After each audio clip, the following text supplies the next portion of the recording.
December 16, 1944. Just before dawn. The Ardennes Forest, Belgium.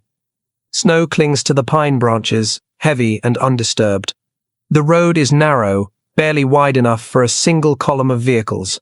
An American infantryman stands watch at a road junction, stamping his feet against the cold. His rifle hangs low. The forest ahead is dark and silent. Too silent. For weeks, this sector has been considered safe, a place to rest tired divisions, a place where replacements learn the front without pressure. Intelligence reports have said the same thing again and again. The enemy is finished here. Germany no longer has the strength to mount anything serious. The soldier does not know that. What he knows is that the cold is biting through his gloves and that the quiet feels wrong. Somewhere deeper in the forest, engines begin to turn over. At first, the sound is faint, easy to dismiss as imagination or a truck moving on a distant road, but it grows steadier, heavier. Not one engine, but many. The soldier looks into the trees. Nothing moves. Behind him, the American lines are thin. Units are spread out. Artillery is positioned for routine support, not emergency defense. Command posts are lightly staffed. Maps show no immediate threats. This is supposed to be a quiet front. The first artillery round lands several miles away. Then another. Then dozens more. Within minutes, communication lines begin to fail. Telephone wires are cut. Radio traffic spikes, then collapses into fragments. Reports come in confused and incomplete: enemy contact here, armor there, roads blocked, units falling back without orders. No one yet understands the scale of what is happening. German forces are moving through the forest in strength. Infantry, armor, artillery all committed at once, through terrain the Americans believed was impassable in winter. The attack is coordinated, deliberate, and timed precisely for maximum confusion. American positions begin to fold not from lack of courage, but from surprise. Platoons find themselves isolated. Road junctions are overrun before orders can reach them. Units that expected rest are suddenly fighting for survival. At division headquarters, officers stare at maps that no longer make sense. Friendly units disappear from expected positions. Enemy arrows multiply across the page. The front line, once stable, becomes uncertain, and uncertainty spreads faster than panic. Commanders face decisions they never expected to make in this sector, commit reserves that were never meant to fight here, hold ground that cannot be held, or order withdrawals that might unravel the entire front. You can almost feel the pressure tightening each minute, narrowing the margin for error. This is no local counterattack. It is a full-scale offensive, and it is succeeding. By mid-morning, the reality begins to sink in.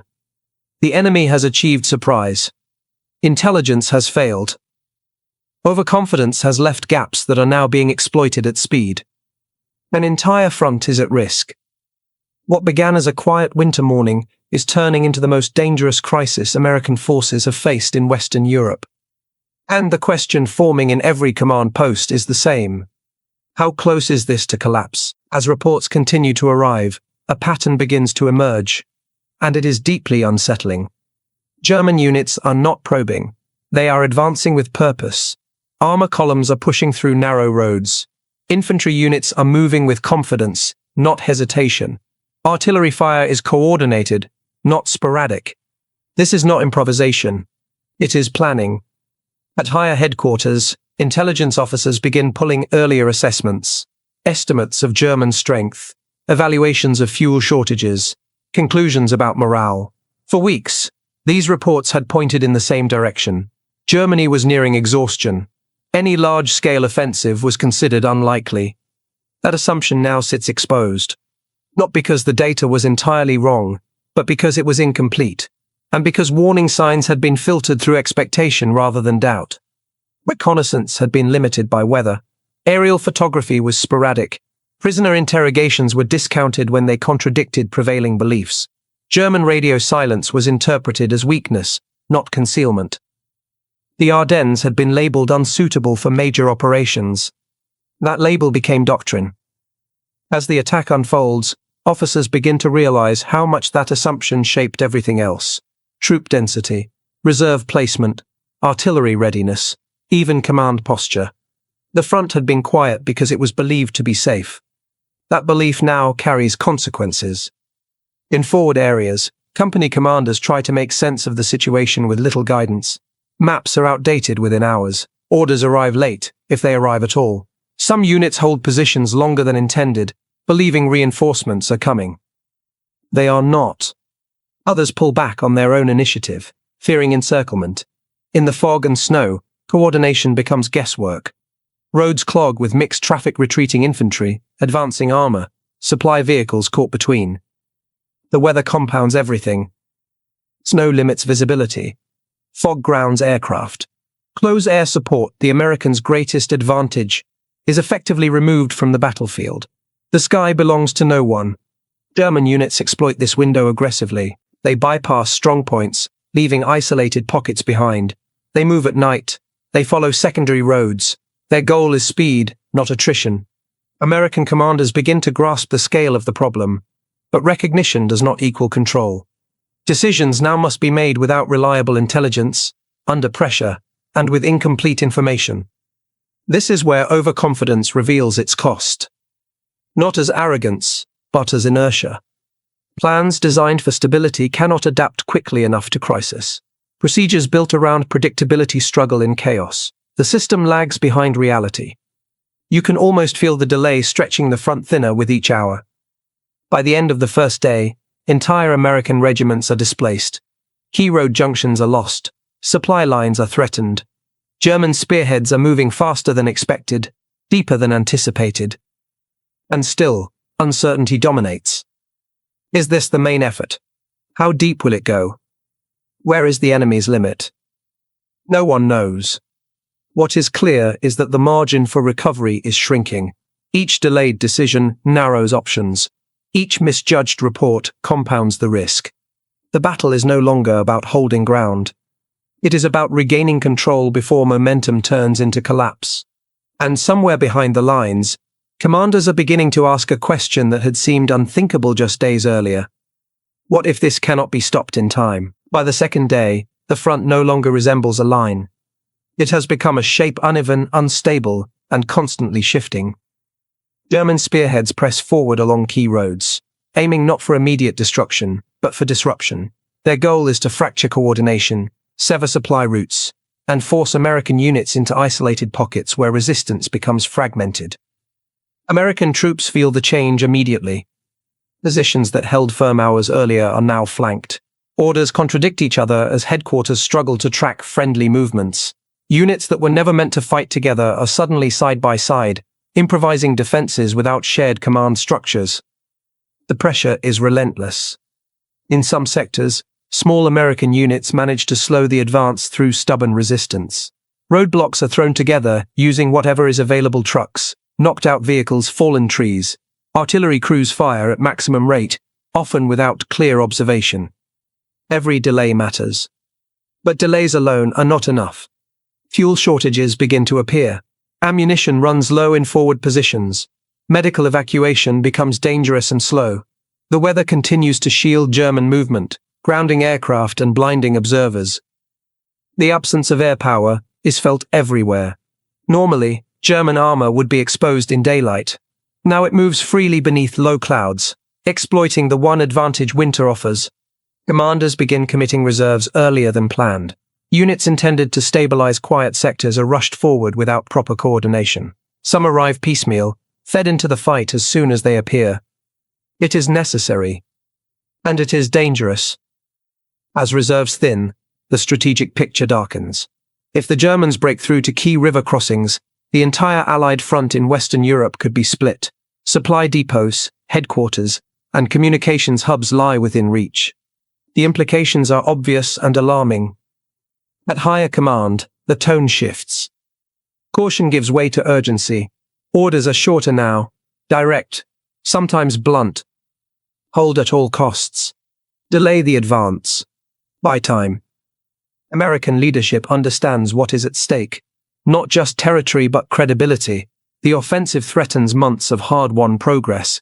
It challenges the assumption that Germany no longer has the initiative. For the soldiers on the ground, the question is simpler. Can we hold long enough? In one sector after another, Small unit leadership becomes decisive. Junior officers and non-commissioned officers make rapid choices without waiting for permission. They reposition squads, shift machine guns, and commit the last available reserves to block narrow roads. The line bends, but it does not break. Not yet. The cost of holding, however, is becoming clear. Casualties mount. Units lose cohesion. Fatigue deepens. The front is being held together by improvisation and determination rather than design. And the Germans know it. Their attacks intensify. Pressure increases. Each mile gained brings them closer to objectives that could change the course of the campaign. As night falls again, American forces remain in the fight, but only just. The situation is no longer about regaining initiative. It is about survival. And as commanders look at the map, a new fear emerges, one that few are willing to voice aloud. What if holding is not enough? By the third day, the crisis can no longer be contained at the local level. The scale of the German advance forces senior Allied commanders to confront a reality they had hoped to avoid. This is not a temporary disruption. It is a sustained offensive that demands a coordinated response across the entire front. Time becomes the enemy. At headquarters far from the forest, decisions are made quickly and with limited information. Units are reassigned mid-movement.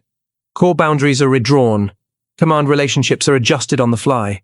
Some orders contradict those issued just hours earlier. There is no alternative. American commanders understand that hesitation now could allow the offensive to gain irreversible momentum. The goal is no longer to restore the front as it was, but to prevent it from unraveling completely. One of the most difficult decisions involves the commitment of elite formations.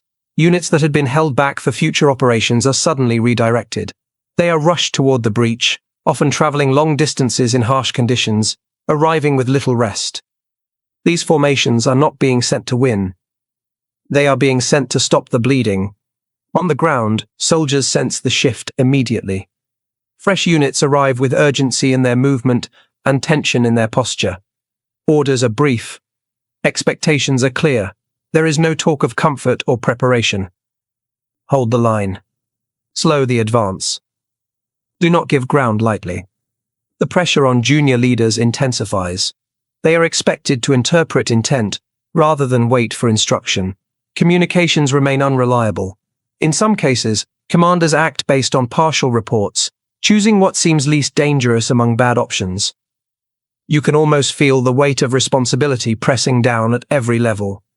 In one sector, a commander chooses to abandon a town earlier than planned to avoid encirclement. In another, a unit is ordered to hold a crossroads despite knowing relief may not arrive in time. These are not textbook decisions. They are survival decisions. Weather continues to deny air support, compounding the challenge. The battlefield remains fragmented, with engagements breaking out unexpectedly as opposing units collide in fog and snow. German forces push hard, but signs of strain begin to appear. Fuel becomes scarce. Their advance depends on captured supplies and narrow roads. Resistance stiffens as American defenses begin to stabilize around key choke points. The offensive is still dangerous, but it is no longer uncontested. At the operational level, the focus shifts again. The priority becomes containment.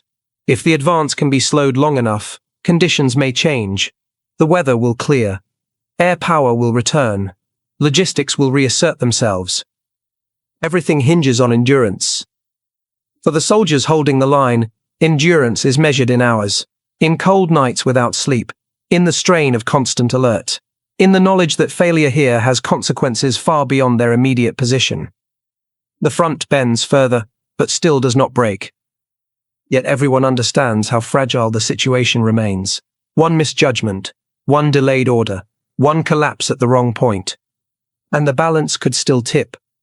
As the battle grinds on, the question shifts once more, not whether disaster is possible, but whether it can be prevented before it becomes inevitable. The change does not come all at once. It arrives in fragments. A German column runs out of fuel sooner than expected. An American roadblock holds longer than planned. A delayed unit arrives just in time to seal a gap. Individually, none of these moments look decisive. Together, they begin to slow the advance. By the fourth and fifth days, the German offensive is still dangerous, but it is no longer moving with the same confidence. The pace that once felt unstoppable begins to falter. Attacks take longer to organize. Units wait for supplies that do not arrive. Coordination suffers under pressure. The Ardennes is no longer a corridor of opportunity. It is becoming a trap of its own making. American commanders sense the shift before it becomes obvious on maps. Reports from the front change tone. They still describe heavy fighting, but also stalled attacks, confused enemy movements, and growing resistance. Most importantly, the weather begins to lift. Cloud cover breaks in places. Visibility improves. The sky, which had been absent for days, slowly returns to relevance. This changes everything. American air power does not immediately overwhelm the battlefield, but its presence alone alters German behavior. Movement becomes cautious. Daylight advances slow. Roads that once carried armor freely now feel exposed. Pressure eases not enough to relax, but enough to think. With air support gradually returning, artillery coordination improves. Supply routes stabilize. Reinforcements arrive with clearer purpose, filling gaps rather than reacting blindly. The front begins to stiffen. German units continue to attack, but the sense of inevitability fades. Their advance has outrun its logistics. Fuel shortages limit maneuver. Ammunition resupply becomes inconsistent. Wounded soldiers strain already stretched medical systems. The offensive was built on speed. Without it, the plan weakens. For American forces, the psychological shift is just as important as the tactical one. Confidence returns not as optimism, but as resolve. Units that had been reacting now begin to anticipate. Defensive positions are reinforced with intent rather than desperation. The line still bends, but now it resists. Commanders reassess options that had seemed impossible days earlier. Counterattacks are considered not to push forward aggressively, but to reclaim critical ground and disrupt enemy momentum. The crisis has not passed, but it has changed. What once threatened collapse now looks like something that can be managed, contained, absorbed, and eventually reversed. For the soldiers on the ground, the relief is subtle. There is no celebration, no sense of victory, only the realization that survival may be possible after all. The battle that nearly broke the front has not ended, but it is no longer entirely in German hands. And that realization opens a new question, one that had seemed unreachable just days earlier. If momentum can be stopped, can it be turned? The answer becomes clear slowly. Momentum does not reverse with a single order or a dramatic counterstroke. It turns through accumulation of pressure, of resources, of time working against the attacker. By late December, the German offensive has lost its coherence. What remains is danger without direction. American commanders begin coordinating deliberate counteractions, not reckless thrusts, but controlled movements designed to compress the Bulge, reclaim key roads, and deny the enemy freedom of movement. The aim is not speed. It is certainty. Air power now operates with increasing effect. German columns that once moved freely are forced into concealment.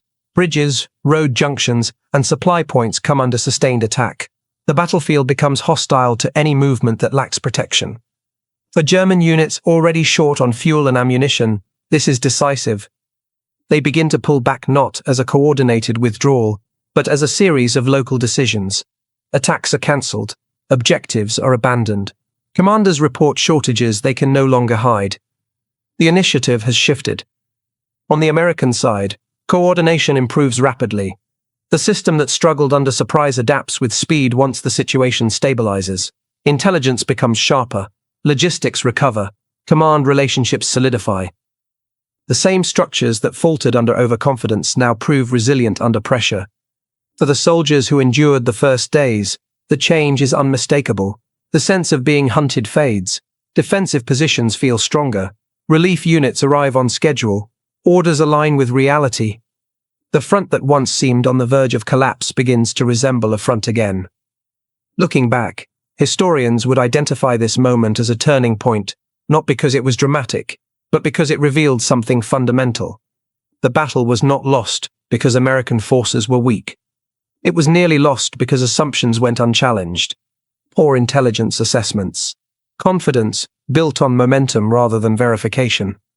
A belief that the enemy no longer possessed initiative. The Germans exploited that belief skillfully, but only briefly. Once surprise was spent, the deeper strengths of the American system asserted themselves: adaptability, logistics, command depth, and the ability to learn under fire. The cost of that lesson was high, but the outcome was decisive. The battle America almost lost did not end the war, but it ensured that Germany could no longer change its course. The failure of the offensive drained resources that could not be replaced. It accelerated the collapse already underway, and it left behind a warning that would echo beyond World War II. Wars are not lost only through defeat. They are nearly lost through certainty. The Ardennes campaign stands as a reminder that even strong forces, advancing toward victory, remain vulnerable to surprise, especially when confidence replaces caution. In the frozen forests of Belgium, that truth nearly reshaped history. It did not, but only just